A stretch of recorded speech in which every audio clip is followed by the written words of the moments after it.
Hey, what's up, witches? Welcome to my channel. It's me, Luna, and I managed to shower today, and I think I might shoot a separate little catch-up vlog because this is a gift unboxing, and that's much more important. And it's a gift that I received in December. It was a Yule gift from viewer Drew McKinney.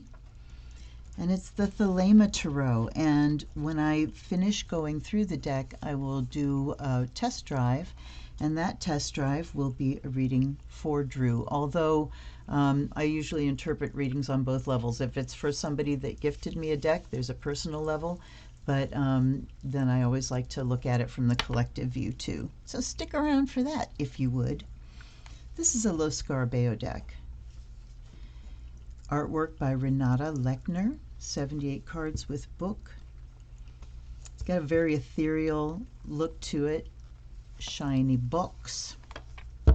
And this is the Los Scarabeo mid-size box. You know, it's beefier than the tuck box and not as, I don't know if LS is putting out any of the big box decks anymore. Anyway, what it's telling me off the rip is it's going to be nearly unshuffleable. I love the packaging, I love the box, but these decks tend to be just such a stiff cardstock.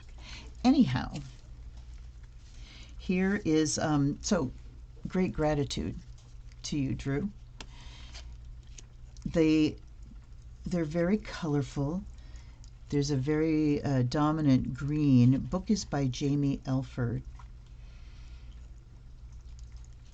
And we have English, Italian, Spanish, French, and Deutsch. Welcome to the world of Thelema. The Thelema Tarot was drawn using modern-day computer tools, yet the images on these cards harken back to the days of old, where courtly states reign and Renaissance valued. Here we go. My brain's going, woo, my phone's going ding ding. So, okay. Where courtly states reign and Renaissance values prevailed. We have tense confusion on the verbs there. Each scene tells a story with characters on each card. Each character on the card is a teacher, if you will, that can help guide you along to unlocking the messages, the meanings within each of these cards. These instructions were written for you to get a good introduction to what tarot is, what the cards mean, and how to use them for your own divination purposes. You can choose to work with each card of the deck by itself and listen to each character's voice on the card to guide you to its meaning. If you do this, allow the wisdom of what they say to you, become your own meaning. Okay. Proofreading. This booklet was written for you so that you get a good introduction to tarot, its structure, what the cards mean, and how to use them in divination practices. While you don't need to read through this whole booklet, the information within will help you gain a deeper understanding. There's a brief introduction to the tarot. So we don't really get like an artist's vision sort of thing. It just talks about, in general, the characters and tuning into them, but we don't really hear from the artist. Then we have what the cards mean, straight into the majors here. And we get a quote for each card. The Fool here says, "I emerge from the building behind me, ready to see the world. I go alone and am in awe of what I already see." The Fool begins her journey with only what she has with her. As she steps from the archway, she steps away from what is known and out towards the edge of the ground. And then it goes into specific things in the card. The red feather in her hat signifies determination, courage. Her staff is a multifaceted tool. She can use it as a walking stick, a weapon, or to help gain leverage in traversing the land. I really like this. It's taking me back to the book that I still need to review, the Bendov book on Marseille Tarot, where he takes every single element in the image and gives symbolism for it. The white rose in her left hand represents love and purity of spirit. The astrological signs which swirl around her remind her of her connection. The signs which swirl around her remind her of her connection to the world and what it can teach her as she sets forth. New beginnings, freedom, leap of faith, being in awe of one's surroundings, starting a new project. So we get little keywords here. No mention of reversals. Then when we get to the minors, it's the same. We get, do we get a synopsis of the suit? It just says Minor Arcana Cups, and then we're at Ace. We get a quote, so one imagines this is, yes, the characters on the card speaking to us, and then a description, and then keywords. Let's see quartz. It looks like the same deal. Kind of a stiff book. My cup has a fish in it. Do you see it? Or is it my imagination? There's the page, description, keywords. Same thing. So do we get any kind of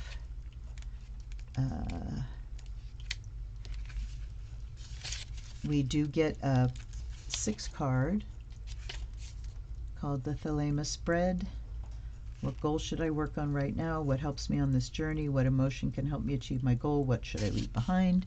What's the first step I need to take? What is the outcome if I put this spread into practice?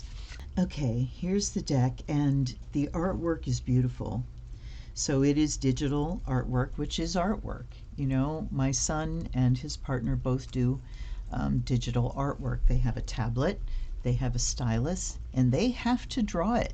It doesn't do the drawing for them. They have to do it in color and shade, and, you know, they have to do the actual work. So, but it's very soft looking. It's very luminous. There's a glow around everything, a lot of light. And if we turn over, so here's the facing card for the deck, and then we get the Los Scarabeo Terrasophy advertising card, which make perfectly fine blocking cards, and we get the 7-pointed star, 6-pointed star, the continuous 6-pointed star, I think. Is that the same one that's on the Thoth, or is that 7? Anyway, really pretty backs. But, ooh, yeah, the cardstock is, you know, I pre-dread. I mean, it's thick. Look at the edge of that. And it seems like it's fine, but when you stack 78 of them, you're in for it. So here's the Fool, and yes, we see the astrological signs swirling around her in a clockwise direction. I won't rant. Yes, I will, because I'm gonna. Here it comes anyway. As an astrologer, and especially looking at it's one thing when you buy some fleece from Joann Fabrics and they've got it in a clockwise direction. It's freaking fleece from Joann's. But when you're looking at a tarot deck that is intimately connected with astrology, and we don't have the signs the way they are in astrology, in the flat wheel. You never see them going clockwise. It buggeth me. Okay, anyway, here's the Fool, and again, luminous. Look at the light. I love the artwork. I love it already. And stepping out of the archway, and from what I read, you can tell that they're going to mention everything, and that's always appreciated as well. Yeah, it's gorgeous. And here's the Magician. Ooh, I like this. It reminds me of, is it the Sacred Circle Tarot? Anyway, they are photographs. So, you know, some of them look like they're all drawn, but they are photographs and then manipulated. Here's the Magician.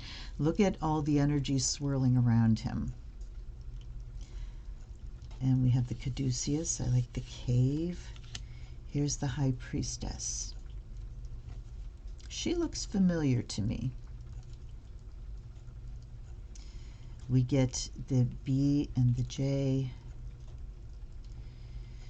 and the pomegranate, the crescent moon, the scroll. The symbolism is all there, and the images are really, there's a lot of depth to them because they're photographic. There's a reality to them that's pretty compelling. And look at this one, how, you know, the the vibe of each, this cool, detached blue, and then we get this earthy, glowing green of Earth Goddess. It's just beautiful. And there's the Emperor. They're staying absolutely true, you know, down to the shield, to the RWS imagery. Except we don't have the acolytes here. Supplicants, acolytes, whatever you want to call them. We just have him and the book. You know, is that the brownies? Sign. And here's the lovers. I like the emphasis on the angel up here and the light that's flowing. Look at the dolphins lapping around them. And I always go swimming with my great big metal armbands too, don't you? Still beautiful image. Here's the Chariot. And you know, the Chariot traditionally shows him not holding any reins. Here we don't even see his hands, so we can't tell. I mean, we know he's got to be holding a sword there. And the wings are like coming off of the Chariot itself. Here's Strength.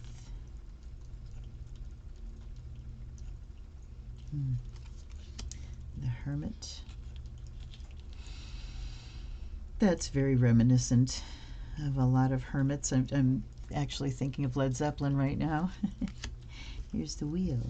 Much simplified wheel. And again, with the astrological wheel wrong. And we just have the Sphinx at the top. Here's Justice.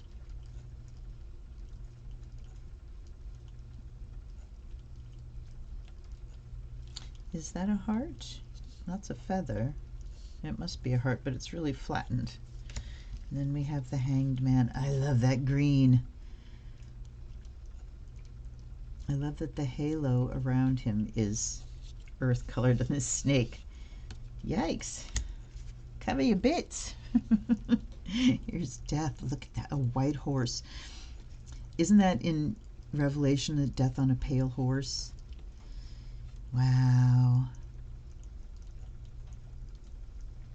And I'm looking forward to reading too, because this does give us more than the standard LS book. Let's see what it says. What you call life is only the beginning of your journey. Your spirit has more to learn. A cloaked figure stands at the gates of eternity. He does not block the path, but appears open for receiving. The foreground of the image looks dark, suggesting that the end is near. The background is light, suggesting that new life awaits.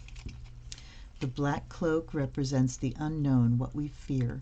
The white horse, then, is a guide, a way to cross over the threshold and into the new life. The scorpion is a harbinger of death, and it also connects this card to the astrological sign for Scorpio. Where is the scorpion? Oh, there it is right there. It's hard to see. The bones beneath the figure suggest that one needs to cast of their physical form. Proofreading, cast off their physical form before moving on. Transformation, both physical and spiritual death, rebirth from one form into another. Does it say what the bird is? I don't think it did. Interestingly, though, it doesn't mention that there's this bird. But since we're talking about Scorpio, we might as well talk about the eagle as well, right? The second of the mascots, if you will, for Scorpio. We have the scorpion, the eagle, and then finally the phoenix. But what a beautiful card. Here's Temperance. Ooh, I love that too. The gold and the silver. Here's the Devil. Look at how everything is centered around his, I mean, it's kind of solar plexus, but a little bit lower maybe. and them weeping and wailing behind him. And here's the tower. We see lightning struck, you know, the top breaking apart, but we don't see people falling. The star. I love the use of color gradients. I have a thing, you may or may not know, for color gradients. Here's the moon. Look at this figure. And we do have two little Anubises. Looks just like the one sitting on my desk over here whose little ear is broken.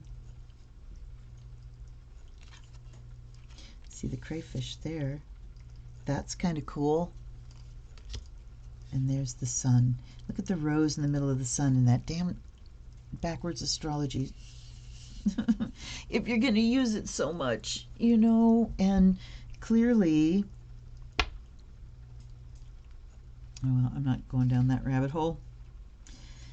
And then we have judgment. Ooh, that's beautiful. That is beautiful. And the world.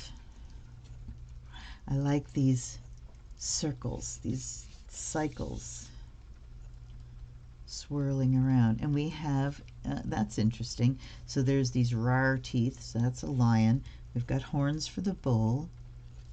We've got, what's that? Oh, that's claw. That's a claw. That's for the eagle. And we have a wing for the angel, for the human. Okay. There's the Ace of Cups. Gorgeous. I love, this is one of my favorite cards in any deck, especially where they really are able to show that water flowing, and look at the light, the Jesus rays coming off of that dove. Yes. Here's the Two of Cups. Two dolphins. We get the Venus symbol.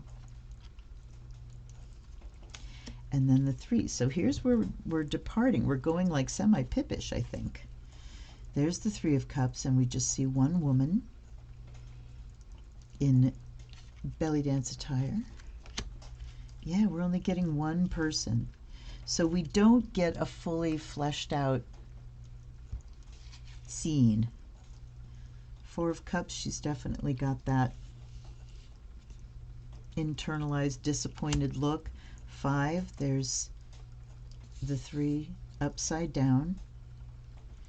But she's just sitting in the middle of a lily, and she's clearly grieving, you know, this black gown. The Six. Yes, she looks like she's reminiscing. The Seven. Can we see what's in? There's a serpent, an angel.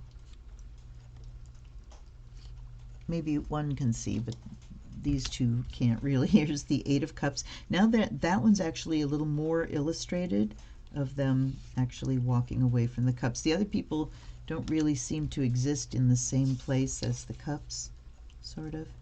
There's the Nine.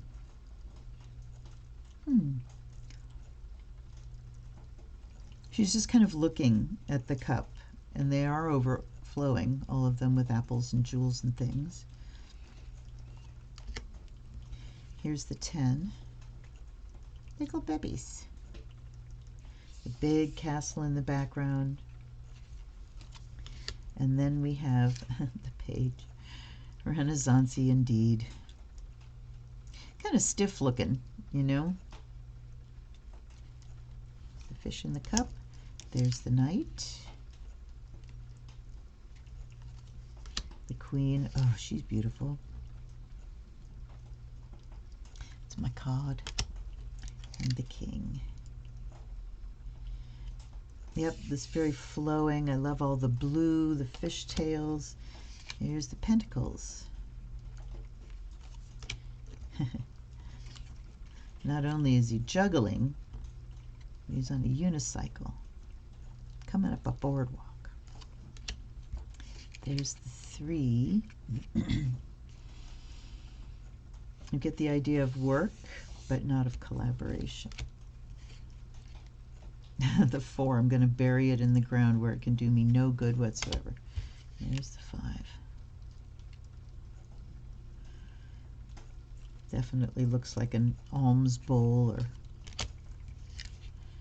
the 6, weighing and balancing the scales. Here's the 7. So every once in a while, you know, this, I mean, the hands upraised like this definitely show someone giving, someone receiving. And then we get ones that are a lot closer to the original images, where someone is within the scene, you know. There's the 8. And the 9.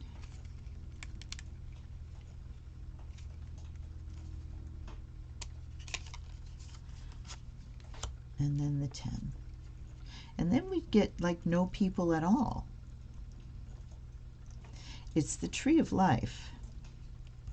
You know, the coins are arranged as the tree of life, and then we get just the whole planet, the whole globe.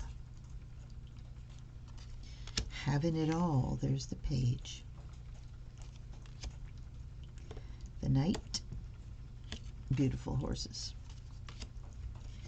The queen. And the king. Again, everybody's kind of stiff looking. You can tell they were just photographed like this, and then they put the pentacle in later, it would seem. Here's the Ace of Wands. The 2. It's like she's sending a bird out. Or maybe that's still in the form of idea, making a plan. That's interesting. And then the plan is launched. The birds are off. The ideas are flown. Here's the 4 of Wands. And the 5. Okay, this one just goes totally pippish and not at all really describing where I see the 5 of Wands. Let's take a look here. 8 Pentacles.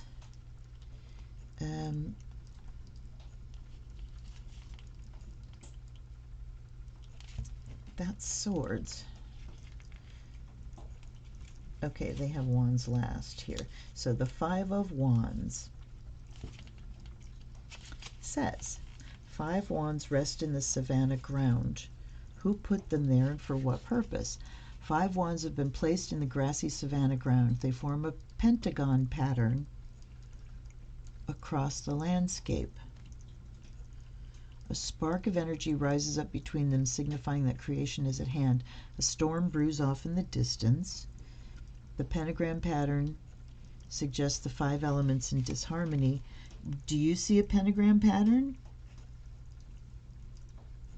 I mean, I could draw one but there's no, you're looking at them head on and not from above, so you can't see that they're in some kind of a pattern. It says pentagon first, and then it says pentagram. Suggests the 5 elements in disharmony. The energy lines symbolize disarray and confusion. The barren lands represent the vast emptiness. Confusion, confrontation, too many hands in the pot. I think they could have made a much better choice here. You know, showing them in a heap, crossed, you know, disorganized. 6 of Wands. All right, the victory card. I mean, they're definitely in a pattern. And there's the sun and moon. Okay. And now we're back to people. It's just, it's a little odd. There's a lack of consistency. You know, they talk about the person in each card, but then we go like 3 cards in a row where we don't have any people, and then suddenly we're back to an actual scene, which is accurate to RWS. And here's the 8 of Wands. The 9.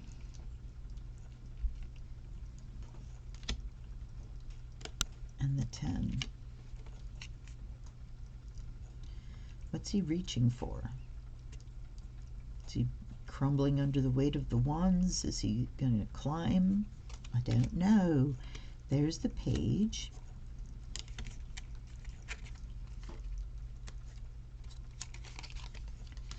The knight. Ooh, look at him. Very fiery. I like that a lot. The queen and the red. She's gorgeous. And then, oops. And the king. These don't have a gilding around the edges or anything, but they kind of stick together. Yeah, he's cool. There's the Ace of Swords, very airy looking with a crown. There's the 2. Those are long. That's kind of confusing. It's like, is that the hilt? These huge swords, they look like they're going right through her. Wow. Interesting. There's the 3, piercing a rose. So it looks like the petals are drops of blood. That's cool. The 4, sitting in meditation. And there's the 5. And so we get 2 people. You know, I was thinking about the 5 of Wands being like, you know, maybe they couldn't get 5 people. You don't need 5 people. But there's the 5 of Swords. There's the 6 of Swords, literally in a boat. And the 7. And then we get very, very literal to RWS. It's confusing to me. There's the 8. The 9. I like the moonlight coming in. The 10. And then we get the page. The knight galloping away. Oh, I love the feathers in his helmet. There's the queen and the king. And now to the blessing of the deck. Let me get some sage lit.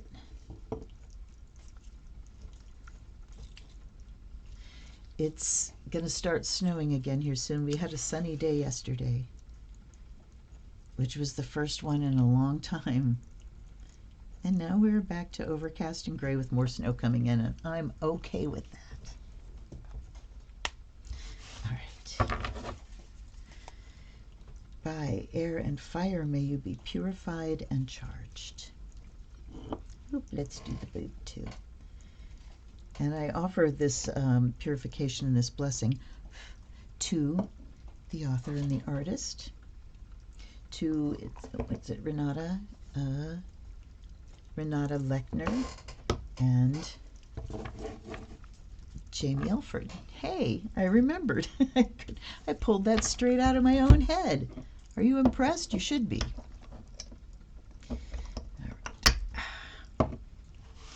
And by water and earth, may you be blessed and made whole. And by the sound of the bell, I'll go in gently this time. May the spirit within you awaken. Get our blocking cards too. And guides and guardians, allies and ancestors.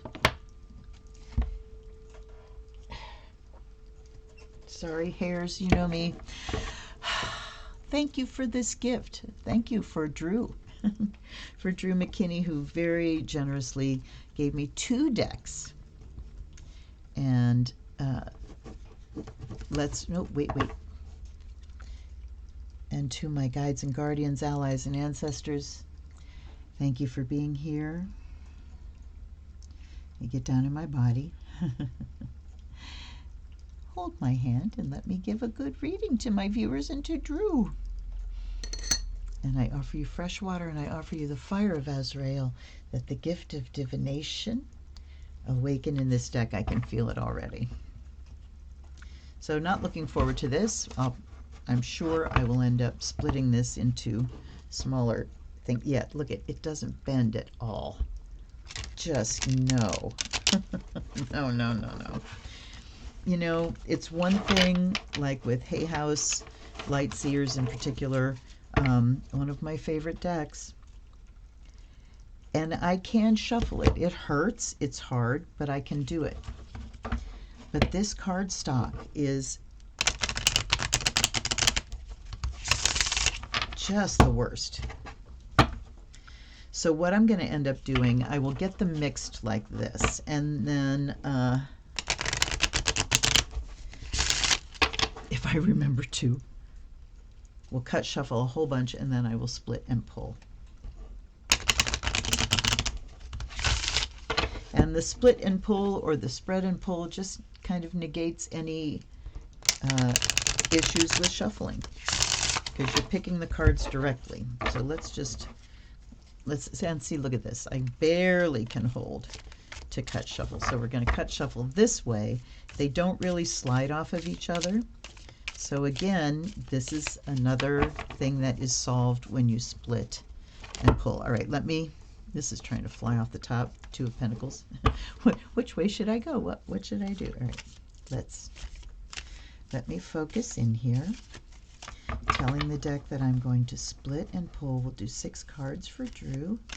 And for the collective, what do we need to know right now?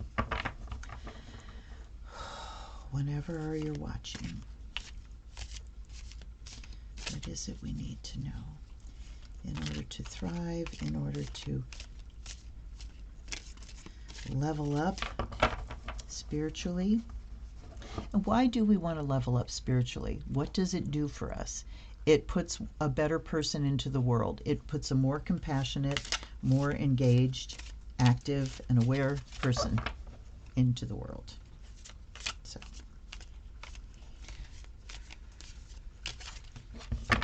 okay.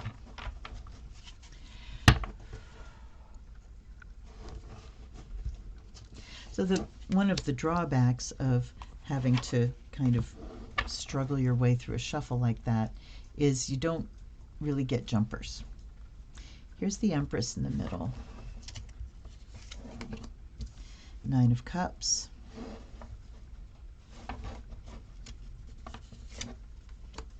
Five of Cups. Ooh, interesting. Let's do this.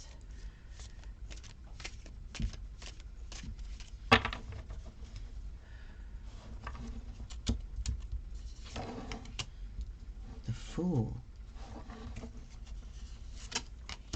6 of Cups. Gee, think we have some emotional stuff to deal with here? Think maybe?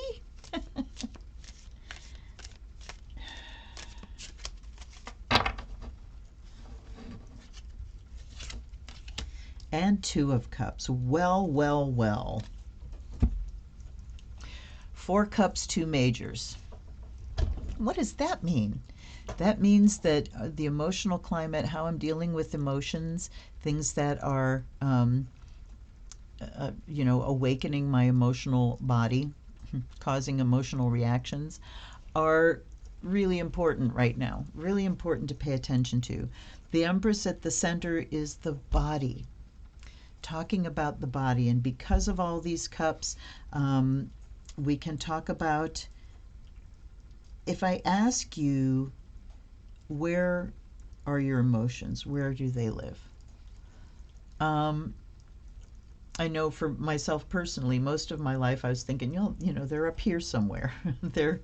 Who knows? They're just somewhere. They're just feelings that I have, nebulous and foggy and Neptunian and all that stuff. But where do your emotions live? Right here in the body. They are physical reactions. They are physical reactions. When you have an emotion, you feel it physically. You have an actual physical reaction. So the Empress here is talking about taking care of our emotional body and the emotions that we carry in our body. The Empress all by herself just says, stay grounded in the earth, in things that you can touch. And to take her a step further, she represents the things that we love, the things that we feel are worth taking care of. And top of that list, of anybody's list, should be this, the body, right? 9 of Cups, then we kind of have this dichotomy here, because we've got 9 of Cups, which is like, yeah, baby, This is exactly what I love. This is just the way I want it. And then we've got Five of Cups over here, which is loss. It's grief. Some call it the little death card in the tarot, the minor death card. So while on the one hand, for, on a very personal level, everything's fine, there's still loss and grief. And then the Fool card down here talking about new beginnings, innocence, and that white rose showing purity and love and kind of, stepping out into the great big world of feelings. So and then we've got memory here. So I'm looking at the Fool and thinking about how maybe some of us are confronting emotional things for the first time. But what this is really saying to me is even your feelings, and even especially your feelings, we can perceive them like the Fool, in all innocence, without a past and a storyline, and just at face value. So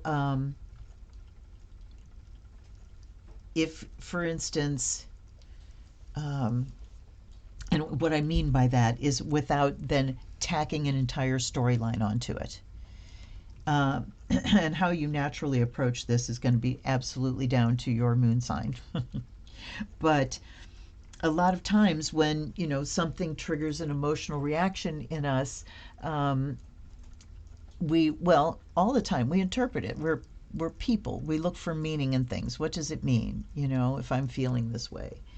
And sometimes if it's, because of an interaction with somebody, we can start projecting intentions and feelings onto the other person. Because I've felt this way in reaction to them, that means they meant to, and so then we're off into the quagmire. But the Fool is saying you take it at face value and at a very close to the body level. Body, taking the body in innocence, there's an emotional reaction. If you can start to how do we stop ourselves from going off into the storyline? That's the the vulture eternally pecking at our livers, right? That is the human condition of we look for meaning, and so we start spinning stories, and then we have emotional reactions about the stories that we're telling ourselves. Usually we make ourselves feel a lot worse because that's the way we do, So how do we not do that? Well, the first thing is to tune into where the emotions are happening and just really regard them on a physical level. So if, for instance, something happened, somebody just pissed me off, and believe me, I have a hair trigger for piss off. So somebody pissed me off, and I can just kind of go, okay, where is it? Where is it? It's in my chest, my heart's kind of pounding. I feel my neck tightening up. And if you just address those things, and you can address them by, this is Tonglen light, you can address them by breathing in the sensation. Oh, yeah, my heart's pounding. Breathe it in. All right, feel it. Wow, yeah. And then when you breathe it out, you let it expand and dissipate, right? So we can really regard emotions as the effect they're having on our body rather than getting yanked into this whole story. I have a Pisces moon, so where I get yanked is into the past. And ooh, do the stories come up, So if you have your moon in a cardinal sign, which is Aries, Libra, and Capricorn, and Cancer, then you have an immediate reaction. It's the present. Your emotions are reference to the present. The fixed signs are future oriented. So we could be talking about revenge or, what's going to happen in the future and start playing out that story. Mutable signs, it's oriented towards the past. But the way we're doing here, or what we're called to do with the Empress and the Fool, is just come into the present moment, deal with how we're feeling in the body, both joy and loss. Both joy and loss. They coexist in degrees, When we're faced with a big loss, it tends to wipe out the joy and vice versa. Yet, life is a mixed bag. We can have the things that we love, and even these things. So this is very Buddhist reading. They talk about attachment and aversion as being two of the forms of suffering. And it's because when we are in a happy place, we try to make that stay, no matter how transitory it is. For instance, and here's a great illustration of it. You go to something like, we were watching New Year's Eve celebrations all over the world, and Paris was incredible. The visual, it was just incredible. And everybody in the crowd is standing there like this with their phones. And it's like, you know what, you guys? The people that are putting this on are shooting video of it. And it's going to be on YouTube where you can watch it.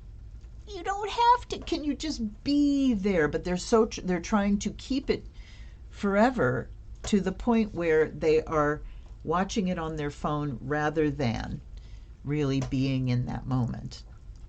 So, and that is a form of suffering. They're missing out on letting it fully impact them in that moment because they want to keep it so bad. And then when we have loss, we want to push that away. We want it not to be here. So we end up not processing it. And Six of Cups here talks about memory. So, we have loss, and there are things that then live in our memory. But even that, when we're feeling the loss, I think maybe what we can do is try to go back to good memory to stop ourselves from processing the grief in the body. But it needs to be processed through the body as well. And I'm sure, grief isn't all just weeping and wailing. There are times where grief is moving through the body, and it's like, I need to cry and I can't, or, just how is it showing up? And so just being able to be in the body and acknowledge where it is and attach it to, this is the natural process that I'm going through. This is the processing of loss. So we have the Fool and the Six of Cups here. So not getting lost in memory, but I think, when we take things at face value and we can be there with our whole selves experiencing, then, the memories are really something. They become physically part of us. Two of Cups down here then talks about partnership. So on the whole here, we've got a reading that's really leading us to compassion and community, right? There's so much going on emotionally. It's all hitting us emotionally, you guys, so much.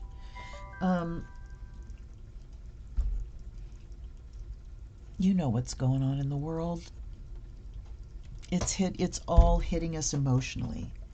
So if we can be in the body, and this also keeps us kind of grounded in a place of gratitude of I am safe and warm and dry in my beloved home right now, and then have the courage to sort of open up to the emotional world around us and really feel it at face value. And down here, the Two of Cups actually talks about reuniting with ourselves, reunion with ourselves as well on an emotional level. When we stop running from the feeling of processing emotions, we come home to ourselves. And what is it that can stop us from processing those emotions? Shame, fear and shame. Fear, it's going to hurt, it's going to hurt, it's going to hurt. You know what? You've already been through it. Feel it so you can finish it. So you can at least finish that round, And then shame of what you were ever told when you were being brought up about how to express emotions or not. And ooh, man. Yeah. Were we shamed about feeling our feelings? So coming home to yourself here if this is relationship, it's also saying that you processing your own emotions, you being able to be in the present moment with whatever's going on rather than tacking on the storyline, can bring huge benefit to relationship too. And you know what? I don't think I'm even gonna, well, let's read a little bit. But I'm not gonna read the whole of everything. It certainly gives a reading. And I mean that when you're splitting and pulling and it's all cups, it becomes pretty emphatic. I sit and am one with creation. Take time to appreciate this land we live on. Come sit beside me and enjoy the abundance that surrounds us all. So abundance, we think about all the good things, but abundance is your body as well, you know, and you have to take everything that comes with that body. The Empress sits on a stately chair. She's the guardian of this land, protector of all that grows near her. She's generous with her knowledge and cares for those in her world. She wears the symbol for a woman around her neck. The shield against her signifies her protective ability. The scepter in her hand denotes power she has to rule over the land. Her clothing is ornate and shows that she has lived a life of abundance and wealth. The orb that rests in her hand relates to her power of creation, for she is mother of all. Motherhood, nurturing forces, the earth, creativity, abundance. Okay. 9 of Cups, sorry. Where are we? So it's hard here to know what suit you're in. After the majors, we start with Cups. But then once you get in, it just says 8, 9, and it doesn't mention, I mean, that says Cups there. And when you're reading the description, you're going to see it, but it's not that easy. Okay. I am content with what I have and where I am. I listen with open ears. A woman dressed in pink sits on a flower petal. She's leaning forward and looking around at the cups that float around her. The sun is shining. All right. I'm going to read the whole thing. Satisfaction. Actually, it says satisfaction. Come on, LS. This is bad, bad, bad proofreading. Real bad, non-existent proofreading. Satisfaction, luxury, fulfillment in one's life, enjoying where one is in the moment. Okay, in the moment, again, in the moment. And then we have 5 of Cups. Yeah, I don't really have to look through all the rest of the suits, do I? Things have gotten bad and I can't deal with all the emotions that are hitting me. I need to release all of this before I can focus on what I still have. So again, yes. A woman sits on a flower petal. Her head hangs down. Okay. Grieving over what has been lost, a disturbance in life, loss, not being able to move forward. And then the Fool. We read him before, or her before, new beginnings, freedom, leap of faith, being in awe of one's surroundings, starting a new project. This says, I emerge from the building behind me, ready to see the world. I go alone and am in awe of what I already see. Okay, then we had 6 of Cups. I remember my past, the good times, the people, and how I grew up. So, you know, when we're processing grief, we're getting that emotional energy out of the way of actually being in our memories, you know, having those good memories. Because if we try to shut the emotional off, we're not going to want to revisit the memories. Okay. Then we've got, okay, 6 says nostalgia, surrender to share. Surrender to share. Giving and receiving from the heart, innocence, experiencing life with a fresh set of eyes. And then the 2 of Cups is we leap out of the waters to share our love with all that sees us. Love, union, attraction, perfect harmony between 2 things, and relationships. So for you, Drew, if there's an existing relationship, we just need to work through our emotional stuff, and it looks like there's a lot of emotional support at any rate. But the more that you deal with your own emotions, anyone in any relationship at all, the better it is for all concerned. Everybody's responsible for their own feelings. Doesn't mean you can't talk about them, but dealing with them at face value is the great starting point. All right, I think I'm going to stop there because, yoy, can I go on? Thank you so much, Drew. And I think I forgot to mention at the beginning that there's an Amazon wish list down below. And if you want to grab me a deck from there, I will shoot a video. And I am looking forward to more days where I don't use up all of my spoons and can shoot videos. All right, you guys, take care. Thank you so much for commenting on things. I really appreciate viewers that are staying connected and kind of, you know, making me feel connected. All right, I'll see you next time. Till then, this is Luna. Blessed be.